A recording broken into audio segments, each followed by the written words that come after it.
What is happening, everybody? Josh here, back with your weekly shop update. Vlogging, per usual. We got a couple new things here in the shop. We got some things that are coming, some back in stock notifications, and a fishing report today. So we'll get into it and talk about a couple things that we mentioned last week. So for those of you that follow us for a long time, you kind of know how we rock and roll. For those of you that don't, when we lean in, we generally lean pretty hard. So last week we brought in some leaders. This week we brought in the rest of them. So we got the Trout Versa leaders. We got the 12-foot PowerFlex leaders, which I would probably never use, but then again, I don't plan on going to New Zealand anytime soon. We got the 3-pack PowerFlex. We've had these in singles, but again, we're just sort of, like we've said before, we're sort of filling out these ranges. And then something that I like to have that has a lot of use case, especially locally, is to have the heavy Versa leaders. So if you ask me, you should have, I like to fish floating line almost exclusively, whether I'm in Puget Sound or I'm in the rivers over here. I'm through and through, I'm a floating line person, but I do have tips with me, and I recommend that you have several, in fact, and I'm not just trying to upsell you here. This actually matters. So we got different sink rates. We got 6, 4, and 1.5. I recommend that you have all of them. They got 10-foot and 6-foot. The 6-foot being a little bit easier to cast, but if you're fishing a bigger river, that 10-foot might be super applicable. You can get a little leader wallet to put them in, or you can put them in Ziplocs, but these should stay good for a very, very long time, and I highly recommend it. Same story with the Trout Versa leaders that I highlighted a second ago. This just is a little bit bigger pound test, so a little more applicable for most of our fisheries.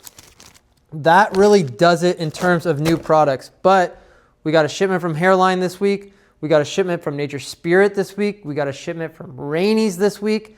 Next week we got, or Monday, it looks like it's set, we got EP, Uni, Vivus, Danville, Just Add H2O. We got another Hairline, Arex, Gamakatsu. So we're getting back rocking and rolling here in the shop. So we're super excited about that. Does that do it? Good? Sweet. Good dialogue here. Fishing report. In terms of fishing,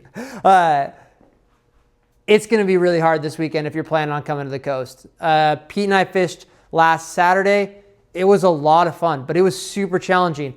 I wrote about it in a blog on our website, and it was cool. Like we went out, had an awesome day. The weather's going to be incredible. And I should say that it's going to be challenging depending on your target species. You can come out here this weekend to the coast and you will undoubtedly catch some cutthroat. There's no ifs, ands, or buts about it if that's your target species of choice. If you're looking for steelhead, which a lot of people are right now, it's going to be very, very challenging. Those fish can see you from a mile away. The slightest sort of bad cast or vibration on the water or the ground is going to spook them. We don't have a lot of water. It's low and clear, so keep that in mind. But the weather's going to be beautiful. The sun's going to be out. It's really unique here in January to have this sort of weather, so come out to the coast and take advantage of it. That really does it for this week. We'll have more coming next week. Oh, we did just become a Wapsi dealer, so note that. We had a great customer named Shane. It's really pushing us to bring in a couple of their products, so we became a Wapsi dealer. And we will start to slowly trickle those in. That really does it. Appreciate you all for tuning in. Hit like, hit subscribe. We'll see you guys next week.